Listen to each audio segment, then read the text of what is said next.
Welcome back to the deep dive. So let's just jump right in. We all know this feeling, right? You're staring down this mountain of a task. It could be a major deliverable, a daunting creative project, maybe just a sprawling strategic plan. And the deadline is just breathing down your neck. Exactly. And immediately, this heavy, familiar dread settles in. You get that paralyzing voice in your head. Oh yeah, it doesn't just ask, what if I fail? No, it screams it. You will fail, so why even bother starting? And that paralysis, I mean, that's really the core psychological block we want to tackle today. It's what we call the fear of the first misstep. And its impact is, well, it's profound. It's a protection mechanism, isn't it? It is. It's designed to protect the ego from public imperfection. Our sources today, they center on a protagonist named Anya who was in this exact situation. Right, this huge project plan. And instead of engaging with the work, she defaulted to avoidance. The classic comfort zone. The source says the project plan felt less like a map and more like a prison. That's it. And it's a highly effective avoidance. Anya would choose to answer easy emails instead. Creating that feeling of being productive, but it's superficial. Totally. The real work, the thing that would actually move the needle, just sat there getting heavier and heavier. Our source material for this is a really profound observation. It's a short narrative called The Unfired Pot. And it offers this completely counterintuitive framework for dealing with this kind of avoidance. It uses an unexpected metaphor that just turns the whole idea of failure on its head. Exactly. So our mission for you, the listener, is to pull out a practical framework from this, a way to move past that fear of starting by embracing imperfection. And by recognizing that the process, not the product, is the true work. Okay, let's unpack this. So we start with Anya in her office.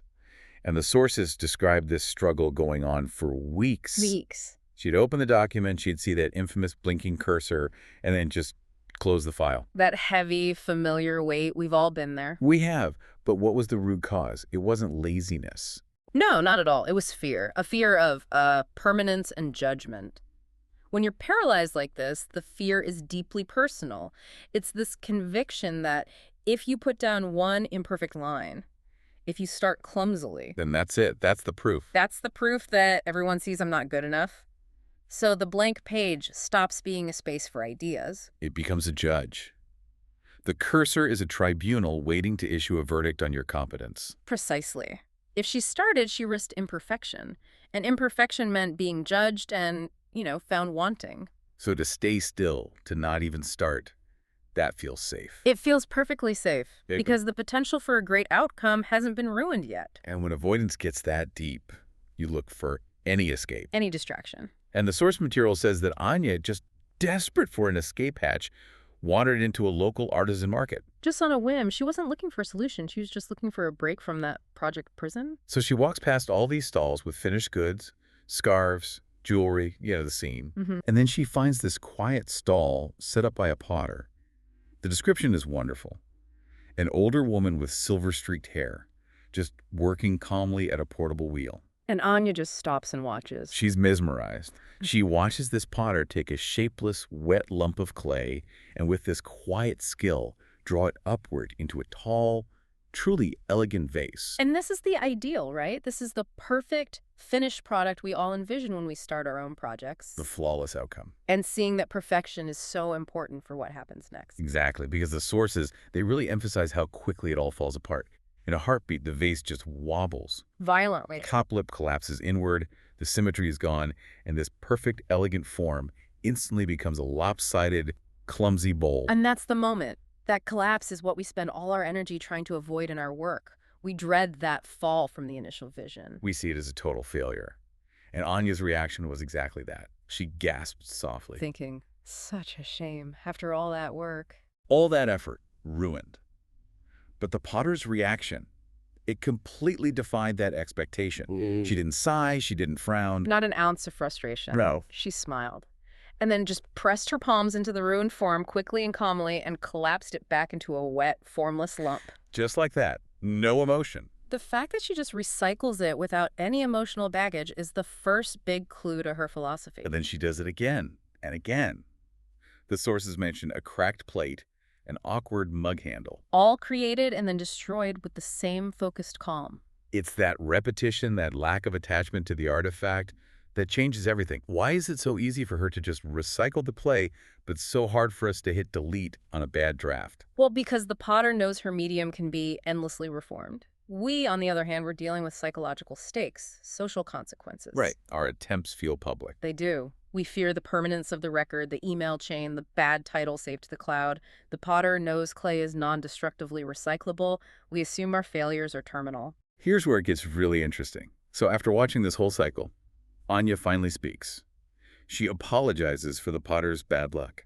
And the potter's response, this is the core lesson of the whole story. She just laughs, this warm, earthy laugh, and she says, "Bad luck. Oh no, dear. This isn't failure. This is the work." This is the work. That distinction, that one sentence, is where the whole paradigm shifts. She clarifies, the work isn't the pot.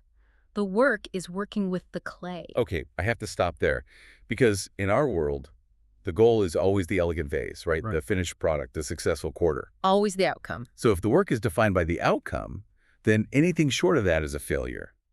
But if the work is defined by the process, By the simple act of engaging with the material. then the meaning of a mistake it evaporates. Exactly. It completely moves the goalposts. If the goal is working the clay, then collapsing the vase is just a transition. It's part of the process. But what about time? I can hear our listeners pushing back on this. They're facing corporate deadlines, intense pressure. Yeah. A potter might have a leisurely day, but we don't have infinite attempts. Isn't this philosophy a bit too slow for a fast-paced environment? That is a crucial counterpoint, but I'd argue the potter's lesson is actually more acute in a fast-paced world. The real time waster isn't collapsing the clay. It's staring at the unworked clay for weeks. The potter isn't leisurely. She's incredibly efficient because she minimizes the time between attempts. She cycles through iteration rapidly. So her skill isn't making the perfect vase on the first go. No. Her skill is in the speed and grace with which she starts over. That's rapid prototyping. That's agile development. That reframes the collapse completely. A collapse is just feedback. Absolutely. She calls the first attempts the conversation with the material. She says a collapse isn't a mistake. It's the clay saying, I want to be a bowl, not a vase. My job is just to listen. And to not be afraid to start the conversation over, the collapse tells you something you need to know. That knowledge is valuable work. What's fascinating here is the ultimate insight, the thing that struck Anya like a physical blow. If the collapsed work is still valuable, then what is true failure? And the potter delivers the punchline that just shatters the creative block. She says, the only true failure is unworked clay. Clay that never gets thrown on the wheel for fear it will collapse. That's just dirt. Just dirt. Wow. It has no purpose, no form, no life. That's the idea. It separates mere dirt from material that has potential. So the worked clay, even when it's a collapsed mess, still has potential in every atom because it's been tried. The attempt itself imbues the material with value, the untouched project, the fear you never face that just remains inert. So the fear of collapse doesn't lead to safety, it leads to sterility. It's the cost of inaction. In a world obsessed with output, this story brings the focus back to input. Are you engaging? Are you moving the material? The judgment isn't about perfection, it's about participation. And that distinction between collapsed potential and untouched dirt, that's the moment of transformation for Anya. The dread just lifts. Because the stakes have completely changed. She doesn't need perfection anymore. She just needs activity. So Anya goes back to her project with this revolutionary idea in her mind. She sees her blank page as her perfect, untouched, unworked clay. And realizes she was letting it become dirt. Just by avoiding the risk of it collapsing. Yeah. The sources say the dread was instantly replaced by this new, fragile sense of resolve. And the beauty of this shift is how it leads to immediate action. She sits down and that blinking cursor, it's not a judge anymore. It's an invitation. It's an invitation to start a conversation no matter how awkward that first attempt might be. And she takes that breath and types a terrible, clumsy, imperfect title. This is the real change. A week ago, she would have seen that title as proof of her inadequacy. And deleted it immediately, and the whole paralysis loop would start over. But today, the source says, she smiled. That messy title was her first conversation with the clay. It had collapsed, sure, in terms of elegance, but she didn't delete it. She rewrote it. Then she wrote a clumsy first paragraph. It was messy, it wasn't the elegant vase, but crucially, it was on the wheel. She was getting feedback. If we connect this to the bigger picture, This is basically the psychological equivalent of a minimum viable product, an MVP. Absolutely. The goal of an MVP isn't to be perfect, it's to be functional enough to get the conversation started. Anya's clumsy title was her MVP. It existed. It was something she could iterate on. It's the difference between planning to write the perfect code in your head versus writing the spaghetti code that runs poorly, but it runs. The running code gives you data. The thought process gives you zero data. That's why the potter emphasizes iteration. How many times should you collapse the clay? As many times as you need to understand its potential. So this story really teaches us two profoundly powerful lessons. The first is that motivation isn't a feeling you wait for, it's an action you take. Anya didn't wait until she felt inspired. No, she acted clumsily first. And the momentum, the courage, it followed the action. You don't get confidence by thinking about the project. You get it by moving the clay. And the second lesson, courage isn't the absence of fear. It's the decision that your desire to create is greater than your fear of collapsing. It's deciding that starting the conversation outweighs the risk of seeing the form wobble. So what does this all mean? It means the masterpiece isn't the finished, elegant product. The masterpiece is the courage to begin, again and again, to work the clay you've been given and to never, ever let it sit unfired. That first clumsy attempt, that honest conversation with the material, that is the true work. The goal is just to keep it on the wheel. Right. We so often measure success by the durability of the first attempt. If it collapses, we quit. But if we shift our perspective, the measure of true skill, whether you're a writer, an engineer, or anyone, is actually the speed, the humility, and the grace with which you decide to start over. You become defined not by your flawless creations, but by your willingness to iterate. The potter's hands were a constant blur of motion, perpetually creating and reforming. So if the only true failure is unworked clay, ask yourself this.